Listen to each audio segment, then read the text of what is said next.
acharnée et d'une manipulation des masses.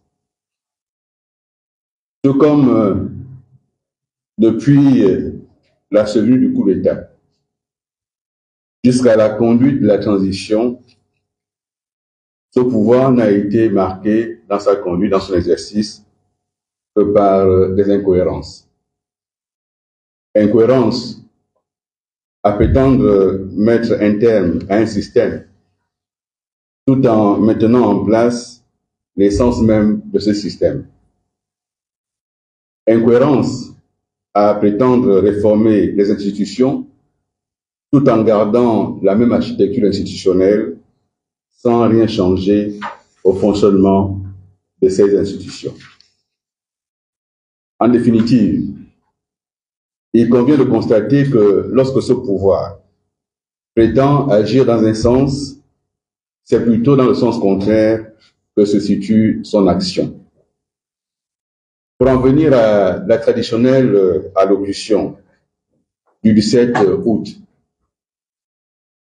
on y a magnifié l'indépendance, on y a magnifié la souveraineté, on a rendu hommage au père fondateur.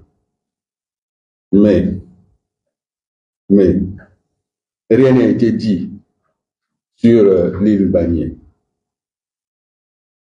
Comment peut-on célébrer l'indépendance en fanfare sans rien dire sur la situation exacte à ce jour de l'île Banié après la décision de la Cour internationale de justice?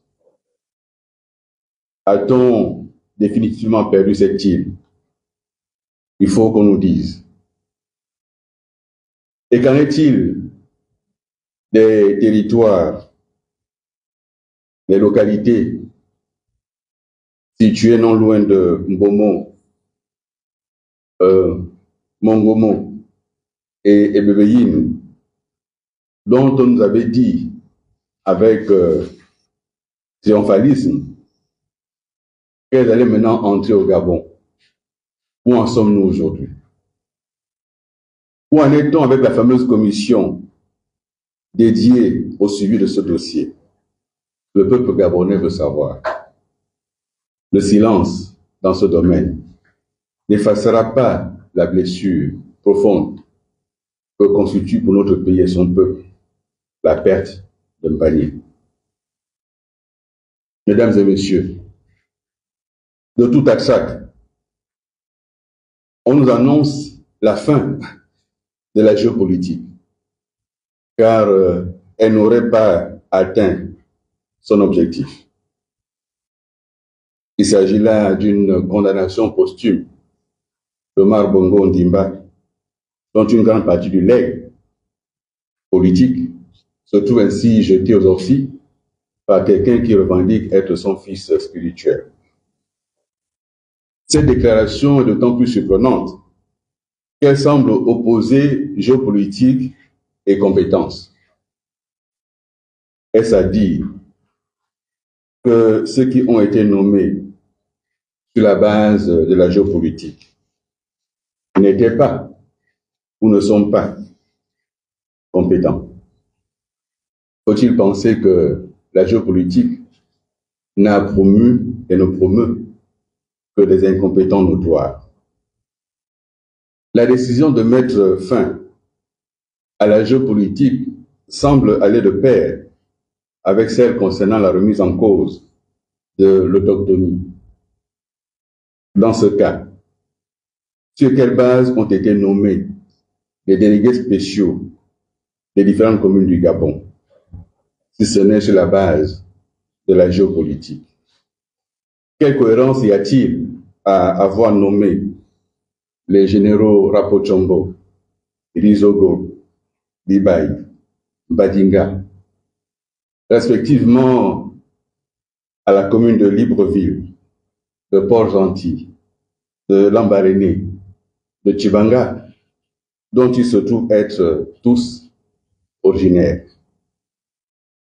On me répondra que ces nominations ont eu lieu avant la déclaration du 17 août, soit.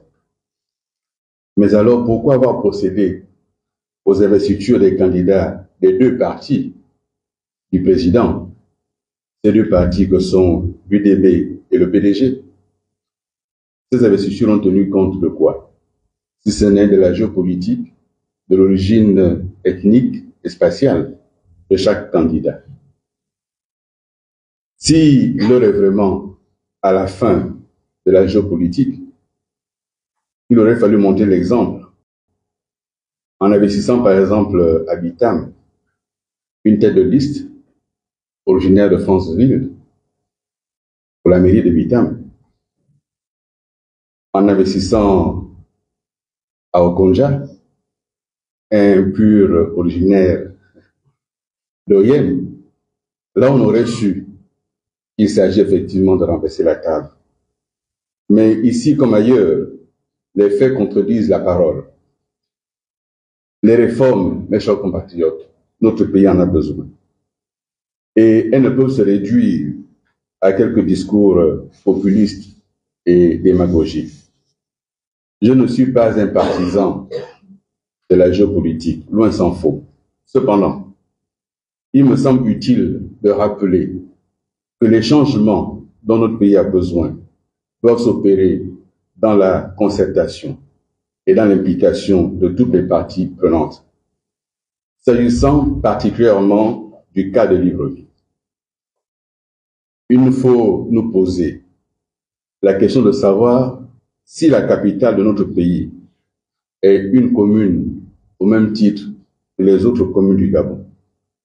Si la réponse est oui, alors respectons le principe d'autochtonie qui prévaut dans les autres villes du Gabon. Si la réponse est non, alors accordons un statut particulier à Libreville, lié notamment à sa position de ville cosmopolite, de ville capitale. Ce statut particulier devrait également poser la question des autres villes cosmopolites de notre pays, telles que Port-Gentil, Moanda, Lambaréné et même Doum. Si l'on doit donc considérer que l'autochtonie n'a plus sa place en République, comment justifier alors qu'au mois de juin dernier, tout se soit arrêté à Libreville, au Vendo et à Kanda pour permettre à une communauté de Libreville d'honorer ses traditions et sa culture? Est-ce que la République à ce moment-là n'existait pas? Est-ce que la République avait oublié à ce moment-là qu'elle ne peut pas se soumettre aux règles de l'autochtonie? En un mot, déterminons au préalable le statut des villes cosmopolites. Accordons à Libreville un statut particulier avant de décider du mode de désignation des maires et in fine de la place des autochtones. Chercher à balayer d'un revers de la main des problématiques aussi profondes et complexes serait une erreur. Dans la même allocution, nous découvrons qu'il est désormais question de relancer l'économie par le biais d'un plan appelé plan de développement communautaire. Sans revenir sur les différents programmes et les plans annoncés depuis le début de la transition, mais jamais sans bilan, cet énoncé pose un problème de concordance à ce que prévoit la Constitution. En effet, la République gabonaise est une et indivisible. Elle ne reconnaît que le citoyen et le peuple souverain comme notions essentielles pour consacrer son développement. Notre organisation administrative, quant à elle, consacre le territoire et la collectivité comme entités à partir desquelles se conçoit le développement. Vouloir donc engager le développement à travers les communautés, notion mal définie et potentiellement inflammable lorsqu'elle renvoie au communautarisme, constitue un grave danger pour l'équilibre de notre nation. La seule fois et l'unique fois où la Constitution fait référence à la notion de communauté, c'est lorsqu'elle parle des communautés religieuses. Il n'y a pas dans la constitution gabonaise de communauté ethnique. Il n'y a pas dans la constitution d'énoncé clair de ce qu'est l'ethnie gabonaise. Il n'y a pas une liste gabonaise des ethnies dans la constitution. On aurait pu donc s'attendre à ce qu'un bilan nous soit présenté des 7 milliards de francs CFA alloués à chaque province du Gabon, mais on a peine à voir le moindre développement à partir de cette enveloppe budgétaire. Au lieu de quoi, on nous sert un fumeux plan. L'objectif économique d'atteindre 10% de taux de croissance sans en fixer ni le cap, ni l'horizon, ni les mécanismes, cet objectif interroge également, car il se situe à rebours des prévisions de toutes les institutions financières internationales. Comment et par quel miracle va-t-on passer de 2,5% de croissance aujourd'hui à 10% de taux de croissance lorsque les capacités d'investissement de l'État sont plombées par une dette publique dont le poids est de plus en plus important, et que, dans le même temps, la trajectoire des finances publiques manque de lisibilité et de prévisibilité? Comment attirer les investisseurs lorsque le ministre de l'économie se trouve depuis 100 jours empêtré dans un conflit d'intérêts jamais vu nulle part ailleurs? Ministre de l'économie, PDG de BGFI, président du conseil d'administration de la BVMAC, et que par ailleurs il peut affirmer que le ministre ce n'est qu'un CDD. Que fait-il encore au gouvernement? Comment attirer les investisseurs lorsque plus de 95% des marchés publics sont accordés de gré à gré, en violation de la loi et au mépris des principes de gouvernance et d'éthique propres à la lutte contre la corruption? Il y a incohérence au plan social lorsque l'on s'étonne du peu d'engouement des jeunes pour l'entrepreneuriat, alors même que ces jeunes n'ont reçu aucune formation dans ce domaine et que l'accès au financement reste encore problématique. Comment s'en étonner lorsque 150 000 dossiers ont été récupérés et traînent dans les tiroirs de la fonction publique? Comment s'en étonner lorsque tout concours donne lieu aujourd'hui à des contestations car magouille à la base? Comment s'en étonner lorsque on parvient à réduire l'enveloppe allouée aux bourses d'études et que dans le même temps, on ne pourra plus envoyer des enfants apprendre en France, au Canada et aux États-Unis? Comment s'étonner alors que les jeunes Gabonais se sentent abandonnés? Comment, alors que l'on prétend prendre en compte la jeunesse, comment mettre en terme, rompre avec la tradition léguée par Léon Mba de financer les études à l'étranger, tradition maintenue par Omar Bongo et Ali Bongo? Comment le comprendre lorsque, dans le même temps, un discours démagogique avait établi les bourses au secondaire sans calculer l'impact sur le budget de l'État? Mesdames et messieurs, comment passer sous silence les difficultés sociales auxquelles se trouvent confrontées nos populations dans le domaine de l'emploi, de la santé et du pouvoir d'achat? Je rappelle que la proposition d'ensemble pour le Gabon est d'instaurer des minima sociaux et nous réitérons ici cette proposition. Le Gabon se doit d'accompagner sa jeunesse, ses diplômés sans emploi, les personnes du troisième âge, les personnes en situation de difficulté sociale. Nous demandons en outre la revalorisation des salaires et des pensions de retraite et leur indexation à l'inflation. Quant à la démocratie qui a été évoquée comme un remplissage du discours, c'est le dernier point de notre intervention ce matin. Elle ne saurait être un vœu pieux. Il n'y a pas de démocratie sans liberté d'expression. Or, il est manifeste que la liberté accordée à certains aujourd'hui, c'est celle d'invectiver et d'injurier les opposants, quitte à être rémunérés en contrepartie. Quant aux journalistes et aux activistes qui osent remettre en cause la gouvernance actuelle, ils sont traqués et menacés lorsqu'ils ne sont pas simplement jetés en prison. Certains activistes ont vu leurs adresses dévoilées sur les réseaux sociaux. Certains ont reçu des menaces. Cela n'est pas acceptable et nous le dénonçons publiquement. Comment parler de démocratie lorsque la justice n'est pas indépendante et qu'elle se trouve systématiquement instrumentalisée? Les témoignages de la famille Ali Bongo, comme ceux de Bla, montrent bien que de temps à autre et de temps à autre, la justice est instrumentalisée dans le silence total du ministère de la Justice et du Pouvoir. Comment parler de démocratie lorsque les partis politiques et les candidats de l'opposition ne bénéficient d'aucun financement public? Mes chers compatriotes, alors que les 100 premiers jours de l'exécutif sont marqués par les célébrations qui masquent les difficultés sociales des populations, alors que l'autosatisfaction s'empare des dirigeants, au point d'imaginer des solutions périlleuses pour l'équilibre de la nation, j'appelle au ressaisissement et je formule 4 propositions.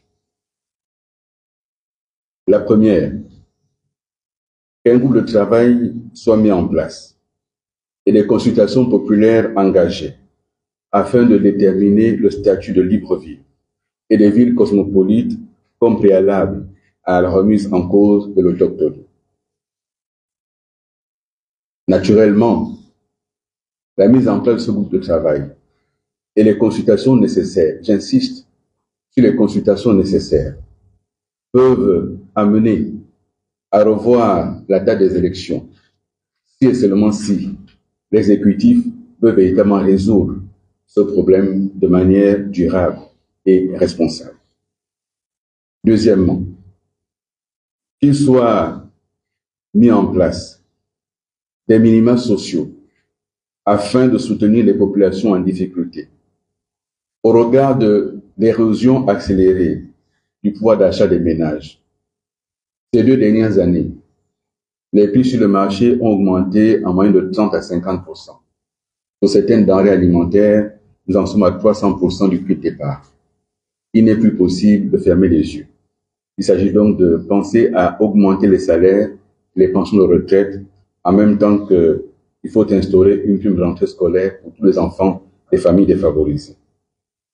En troisième lieu, pour compenser l'arrêt du financement de bourses à l'étranger, et notamment dans les pays occidentaux, je propose et je demande que soit construite une extension de l'université Omar Bongo en PPP sur le site actuel de Plein-Oriti, derrière l'Assemblée nationale et derrière la RTG. Puisqu'il a été dit que c'est pour intérêt public, qu'on ne laisse pas les Libanais construire à cet endroit et qu'on fasse une extension de l'UOB et que cette extension permette d'avoir sur le territoire national des formations que les enfants avaient à l'étranger avec des enseignants qualifiés, universités aux dimensions internationales. Qu'il soit enfin institué un financement clair de la démocratie. Oui, mesdames et messieurs, la démocratie a un coût. Et il n'est pas possible de ne financer que les partis du président.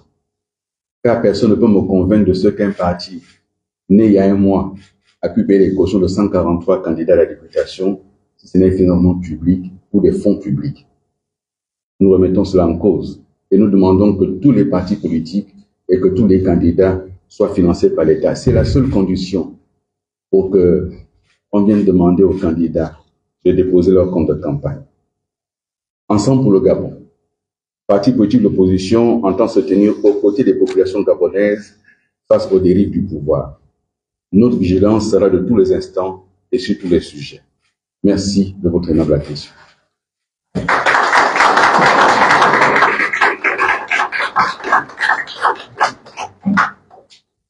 Faites confusion, on va penser que ce sont les journalistes qui applaudissent. Bien. Merci d'avoir écouté cette déclaration. Si vous avez quelques demandes d'éclaircissement, je vais répondre à quelques questions.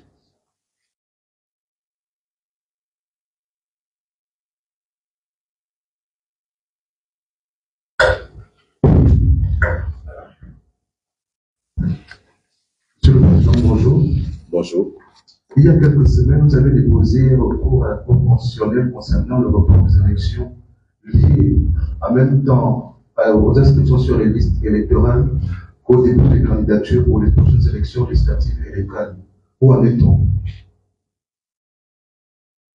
Je dois d'abord expliquer que le dépôt de ce recours a eu comme origine le constat fait de ce qu'il y avait une superposition et un conflit entre, d'une part, la date de renouvellement de la liste électorale avec les inscriptions qui se poursuivaient jusqu'au 12 octobre, au 14 août, je pense, 14 août, et au 12 août, et l'arrêt des dépôts de candidature initialement prévus le 7 août. Sachant que la Constitution et la loi électorale indiquent que pour être électeur, il faut être âgé de 18 ans et plus, et que pour être candidat, il faut être électeur. Et que de nombreuses personnes vont cette année voter pour la première fois et peuvent porter des ambitions de candidature. Or, si ces personnes ne figurent pas encore de manière définitive sur la liste électorale, elles ne peuvent pas se porter candidat. Dans le même temps, de nombreux compatriotes ont changé de lieu de vote. À la présidentielle, ils ont peut-être voté à Makokou, et aux législatives, aux locales, ils ont un intérêt à voter à Libreville, ou peut-être un parent est candidat, ou même son candidat, et que tant que cette liste de candidature, plutôt la liste électorale n'est pas définitive, ces personnes ne sont pas certaines de pouvoir être prises en compte dans les circonscriptions. C'est ce qui a motivé ce recours fondé sur la Constitution, sur la loi électorale et mettant en cause le décret du ministre. La Cour constitutionnelle, à ce jour, n'a pas répondu. Vous savez, par le passé, beaucoup se sont plaints et ils ont considéré que la Cour, c'était la tour de Pise qui ne penchait que d'un côté. J'aime le dire, au moins, elle penchait et s'exprimait et disait des choses. La Cour actuelle, c'est le sarcophage, c'est la momie, c'est le cimetière. Il n'y a pas de réponse, il n'y a pas de réaction. Vous écrivez, zéro réaction. Ils enterrent tout, et puis le temps passe, et les candidatures ont été déposées, et le gouvernement poursuit tranquillement sa mise en œuvre, sans tenir compte des récriminations, des saisines, aussi bien par les citoyens que par les partis politiques. Et donc oui, nous sommes passés de la tour de Pise au sarcophage, à la momie et au cimetière. Ils n'ont pas répondu. Bonjour, Monsieur le Président. Lorsque nous sommes arrivés à cette déclaration, on pensait que vous alliez aborder le sujet des législatives et des locales, notamment la présentation des candidatures des candidats de votre parti Ensemble pour le Gabon. Est-ce que finalement votre parti politique a présenté des candidats à ces élections? Le parti politique Ensemble pour le Gabon a ceci de particulier qu'il a déposé le 30 mai 2025 ses instruments de déclaration.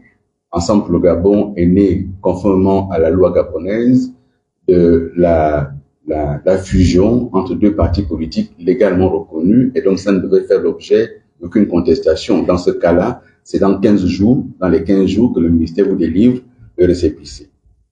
Nous avons reçu le récépissé de déclaration de reconnaissance d'Ensemble pour le Gabon à 2 jours de la fin du dépôt des candidatures, ça veut dire le 5 août 2025, 2 jours avant. Mais malgré cela, nous avons procédé à l'investiture de nos candidats. Leur présentation se fera une fois que le ministère aura officiellement validé les candidatures, parce qu'on attend encore leur validation, et nous ferons une présentation officielle des candidats. Pour le moment, nous avons investi une vingtaine de candidatures législatives et à peu près une quinzaine de listes au local, à peu près sur l'ensemble du territoire. Il y a une province où on n'a pas pu investir de candidats pour des questions administratives. Est-ce que vous-même serez candidat? Non. Je ne le suis pas et je vous explique pourquoi.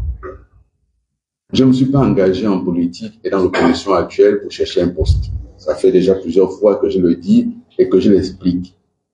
Je trouve que c'est pas cohérent d'avoir été, il y a 4 mois, en position de chercher à diriger ce pays, à être président, et se retrouver 4 mois après à chercher un poste à l'Assemblée. Ce n'est pas cohérent, d'une part. D'autre part, je m'étais engagé en 2023 à Makokou, auprès des miens, que cela serait ma dernière candidature à une élection au plan local, parce que j'estime qu'il faut pouvoir passer la main. J'ai été plusieurs fois député à Makokou, j'ai été conseiller municipal plusieurs fois. Je pense qu'il faut que d'autres énergies arrivent et ne faisons pas en sorte d'éteindre les énergies. Plus longtemps vous restez en fonction, et plus longtemps vous empêchez que de jeunes énergies prennent le relais. Et donc j'ai choisi de ne pas être candidat.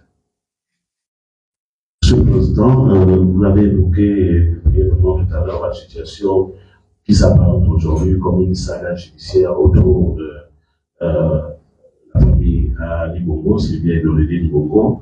Je souhaiterais que vous approfondissiez votre réaction, votre réflexion. Comment réagissez-vous sur les remous et les déclarations qui sont faites, et non seulement par le procureur de la République et par la famille Bongo? Vous savez, on ne me fera pas le reproche du silence sur ces sujets-là. Je crois que de tous les compatriotes qui ont pu servir auprès d'Ali Bongo ou à ses côtés, j'ai assumé publiquement d'avoir travaillé à ses côtés. J'ai assumé d'être allé lui rendre visite à son domicile et je l'ai assumé sans me cacher. Parce que j'estime qu'il y a la loyauté, mais à côté de la loyauté, il y a ma personnalité. Et ma personnalité, j'assume mon passé, j'assume mon parcours, mais je tire les leçons des erreurs commises pour améliorer mon avenir et notre avenir collectif. Nous avons là-dessus des contradictions flagrantes. On a le président Ali Bongo, dont l'exécutif actuel nous a martelé qu'aucune charge ne pèse contre lui et qu'il pouvait sortir à tout moment. Il est sorti et on a l'exécutif qui porte plainte contre lui. Pourquoi on n'a pas porté plainte contre lui au Gabon? Pourquoi attendre qu'il soit à l'étranger? C'est une première contradiction. La deuxième contradiction, c'est que l'exécutif nous a dit qu'il y aurait un jugement, que Madame Sylvia Bongo et Monsieur Noline Bongo seraient jugés. Et puis ils sont sortis du Gabon sans qu'on dise pourquoi ils sont sortis. Ils sont sortis, c'est une puissance étrangère qui nous annonce leur sortie. Nous sommes restés interrogatifs, nous et l'ensemble du peuple gabonais. Et sur ces deux sujets, l'exécutif n'a rien dit. Silence. C'est une méthode de gouvernance chez eux. Quand un sujet embarrasse, personne ne parle, ils se taisent, officiellement. Mais derrière, ils activent les réseaux avec quelques replis de justice qui passent à la télévision, qui sont devenus des témoins de vertu. Ils s'appuient sur quelques activistes qui tout à coup ont découvert qu'ils peuvent encore parler et qui sont rémunérés fortement pour insulter les uns les autres. Vous voyez, lorsque nous disons ici qu'il faut pouvoir mettre en place des minima sociaux, nous l'avions dit pendant la campagne présidentielle, nous avons dit qu'il faut que chaque Gabonais puisse recevoir 150 000 francs CFA par mois. On nous a dit non, mais vous trouvez cet argent où? Et qu'il n'y a pas d'argent dans le pays. Vous avez quelqu'un qui a affirmé publiquement qu'il était payé à 4 millions par mois. 4 millions par mois, ça fait 26 Gabonais à qui on trouve 150 000 francs CFA par mois. Vous avez certains qui ont 15 millions par mois. 15 millions par mois, c'est 100 Gabonais à qui on trouve 150 000 francs CFA par mois. Voilà comment le pays est géré aujourd'hui. Et nous disons, il faut stopper ces dérives-là. Moi, j'ai été toujours favorable à ce que dans notre pays, on mette en place la commission Vérité, Justice et Réconciliation, afin que nous sachions ce qui s'est passé dans le pays.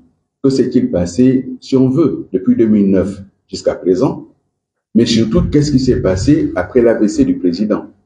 Moi, j'ai été aux responsabilités à la place qui était la mienne.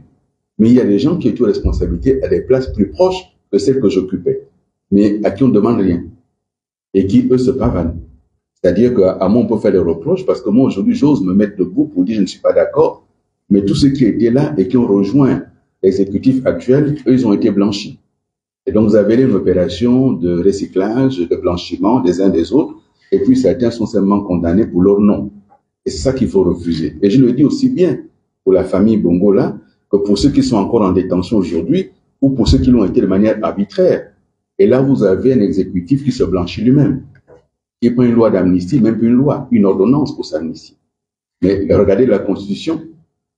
L'ordonnance, c'est pour des sujets qui sont des questions d'urgence pour la mise en œuvre du programme politique, du programme économique. Est-ce qu'on peut considérer que l'amnistie, c'est la mise en œuvre urgente du programme économique? Non. Et donc, si on avait même voulu faire l'amnistie, il fallait attendre qu'il y ait un parlement élu, que ce parlement soit rentré en fonction et qu'il y ait un vrai débat sur cette question d'amnistie. Ça concerne qui? À ce jour, personne ne sait qui est le CTRI. C'est qui les membres du CTRI concernés par ces événements-là. Et on dit que c'est à la fois des militaires, mais aussi des civils. Bon, les militaires, on a vu 11 généraux, mais les civils, c'est qui? Il faut quand même que l'opinion sache de qui il s'agit. On ne peut pas effacer comme cela des crimes juste parce que quelqu'un est au pouvoir et il le décide. Et c'est ça que nous contestons. Donc oui, il faut que la justice soit indépendante. Oui, il faut qu'elle soit libre. Non, elle ne doit pas être instrumentalisée. Et cette question d'instrumentalisation aujourd'hui, on écoute ceux qui ont été en prison sous Ali Bongo, notamment Bla et compagnie, ils disent que la justice a été instrumentalisée. On écoute M. Nourine Dongo qui a fait publier des vidéos, comme il a filmé la justice, ils ont dit que la justice est instrumentalisée. Donc il y a une constante. C'est qu'au Gabon, la justice n'est pas indépendante, elle est instrumentalisée. Donc si demain, vous entendez que je suis en prison, peut-être parce que j'ai dit des choses. Et c'est cela qui devient un problème. C'est que les Gabonais croient de moins en moins à leur justice. Elle est de plus en plus instrumentalisée au profit de celui qui est au pouvoir et qui peut vous dire en réunion publique, il vous dit c'est moi qui nomme les juges, l'État ne peut plus être condamné. Bon, donc à partir de cet instant, toutes les questions se posent. Il y a d'autres sujets, parce que j'ai le micro, et d'autres sujets d'actualité. On vous a vu justement à ce propos vous distinguer dernièrement, c'est les garanties de plaidoirie. La semaine dernière, il y a eu le partage des premiers logements, une réaction. Moi, je n'ai pas voté pour M. Oligui. et j'ai mené campagne contre lui. Mais j'ai lu son projet de société et j'ai écouté ses déclarations. Et dans ces déclarations, dans son projet de société, rien n'était prévu sur ce site-là. Il est parti en campagne et la première action d'envergure qu'il a posée, c'est de détruire les maisons de Gabonais. On parle là de 2000 personnes concernées. Et puis, on nous dit qu'ils ont relogé. La première chose, c'est qu'un ministre est passé la télévision. Et il a dit qu'il y avait la liste des personnes qui avaient été indemnisées 2-3 fois. Et les Gabonais ont demandé à voir la liste. Je ne sais pas si vous qui êtes journaliste, vous avez eu accès à cette liste-là. Il n'y a pas de liste. Et donc, le gouvernement a menti. L'État a menti. Et un État qui ment, ça pose problème. Ce site sur lequel on a relogé, on fait croire aux Gabonais qu'ils ont construit des maisons pour ceux de Plein-Nouriti. Non. Il s'agit d'un site destiné à un autre projet. C'est un site de relogement pour les populations impactées par les projets de bassin versant. Terre Nouvelle, Guégué et autres. Dans les 1070 logements qui ont été construits là-bas avec le soutien de la PEAC, c'est pour loger les populations impactées. Là, on vient déjà d'amputer presque 300 maisons de ce projet. Et donc, lorsque on va construire les bassins versants, que deviendront donc les populations impactées? C'est la deuxième chose. La troisième chose, c'est que, oui, j'ai été sur le terrain, j'ai maintenu des relations avec certaines populations. Comment un État peut appeler des gens à 3 heures du matin, à 2 heures du matin, à 3 heures du matin, individuellement? Vous dit, bon, vous, faut pas dire aux autres, retrouvez-vous sur le site de Gabon Premier, il y aura un bus qui va vous prendre. Les gens sont levés à 4 heures du matin pour aller attendre des bus. Ils sont partis de là à 6 heures le matin. Et le président est arrivé sur le site à 16 heures. Donc, il y en a qui ont passé là 10 heures de temps, sans un verre d'eau, sans un morceau de sucre. Il y en a qui ont eu des malaises. Pour qu'on leur brandisse des clés, mais demandez si quelqu'un a passé la nuit après ces clés-là. Est-ce que quelqu'un est rentré là-bas? Non. On leur a montré les clés. On a dit, bon, les clés sont là. Mais venez à partir de mardi, on va vous montrer les contrats. Donc, à l'heure où nous parlons, nous ne savons pas quelles sont les conditions d'accès à ces sites. Et puis, vous avez vu comme tout le monde, entendu comme tout le monde. Il y a des gens qui ne sont pas de Plein-Nouriti, qui ont pas été impactés, qui ont eu des maisons. Il y a certaines familles impactées qui ont eu 5 maisons. Chaque membre de la famille a eu une maison. Il y en a d'autres qui ont été impactés, qui n'ont rien eu. Et donc, tout ça reste encore très flou. Il faut se féliciter. Non pas se féliciter, il faut être soulagé que quand même certaines familles vont pouvoir trouver un toit. Il faut être soulagé de ça. Mais il faut regretter qu'encore une fois, cette opération ait été menée sans étude, sans réflexion, sans humanité, de manière brutale et irréfléchie. Et ce gouvernement, c'est l'action avant la réflexion. Il faut inverser Réfléchissons avant et agissons ensuite. Monsieur le Président. Ce sera la dernière question. Ah, d'accord. Oui. Monsieur le Président, dans votre déclaration, vous avez fait le diagnostic de l'état actuel du Gabon. Vous avez fait 4 propositions. La première est la mise en place d'un groupe de travail pour réfléchir sur la situation de Libreville. Vous qui semblez être hostile au pouvoir, est-ce que vous prenez part à ces travaux si vous êtes appelé? Et puis, selon vous, ce groupe de travail devrait être composé de qui? Je ne suis pas hostile au pays. Je suis hostile à la gouvernance du pouvoir. Je dis encore une fois, on a des questions de fond. Ces questions de fond, aujourd'hui, nous amènent à nous interroger. Lorsque je suis en tournée politique et que, à Minzik, devant le procureur de la République, devant les gendarmes, devant les agents des services de renseignement, les populations viennent face caméra pour dire, Monsieur Bilibizé, vous n'êtes pas d'ici, vous n'êtes pas de Minzik. Le pouvoir s'est tué sur ça. Il n'a rien dit. Il a même encouragé cela. Bien. J'ai porté plainte. Ça fait plus de 6 mois. À ce jour, il n'y a aucune suite à cette plainte. Pour des gens qui sont visibles, que chacun connaît, on sait où ils habitent, il n'y a aucune suite. Parce que le pouvoir a protégé cela, ils ont couvert. Lorsque nous nous déplaçons dans le pays, si vous êtes de Tchibanga, que vous êtes ressortissant du département, si vous voulez être candidat à la mairie dans la ville de Tchibanga, on vous dit vous n'êtes pas d'ici, allez là-bas, département. Vous l'avez déjà vécu ou pas? On l'a vécu. Récemment, il y a eu des premiers apports gentils parce qu'un membre du gouvernement a parlé de l'autochtonie. Et donc, oui, nous sommes en République. Oui, la sociologie de l'estuaire a changé avec l'arrivée récente des populations des autres provinces qui sont installées dans l'estuaire, qui participent à la vie économique, sociale, culturelle de Libreville notamment et de Ntoum. Si on doit décider que pour être maire de Libreville, on n'a plus besoin d'être originaire de l'estuaire ou de Libreville, ce que moi je crois également. Mais dans ces conditions-là, interrogeons-nous sur le statut de Libreville. Parce qu'on ne peut pas appliquer à Libreville, qui aujourd'hui est une commune comme une autre, ce qu'on n'applique pas ailleurs. Donc si on veut demain que tout Gabonais soit candidat où il veut, faisons la réforme. Et là, vous voyez bien que le dialogue politique dit inclusif est passé à côté des vrais sujets. Parce que son but était en réalité de blanchir le coup d'État. Mais les vrais sujets qui arrivent sur la table aujourd'hui, où était le dialogue pour les aborder? Donc je dis, mettons en place un groupe de travail. Il y a dans l'estuaire une notabilité qui existe. Il y a dans le pays des gens qui ont de l'expérience, ils existent. Et une population réfléchie, intellectuelle, politique, société civile, ce qui en reste encore, peut se mettre en place un groupe de travail et ensuite consultation populaire. Ça peut être un référendum, qui sait. Ça peut être une consultation simple, qui sait. Mais ne faisons pas comme s'il n'y avait pas de réalité. On a vu le chef de l'État sortir tout le blanc vêtu, pieds nus au palais, pour se mettre debout au passage d'une communauté qui célébrait ses traditions. Ce jour-là, personne n'a circulé dans Libreville parce que ce jour-là, on a indiqué que c'est chez eux ici, ils ont une cérémonie. Tout le monde a respecté cela. Même le congrès du parti naissant a été repoussé par rapport à cela. Mais cette autochtonie qu'on a célébrée ce jour-là, pourquoi ça disparaît maintenant?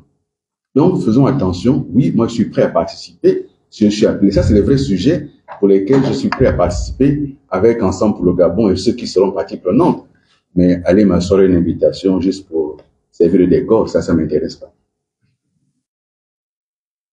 Bien. Merci d'avoir été présent à cette déclaration.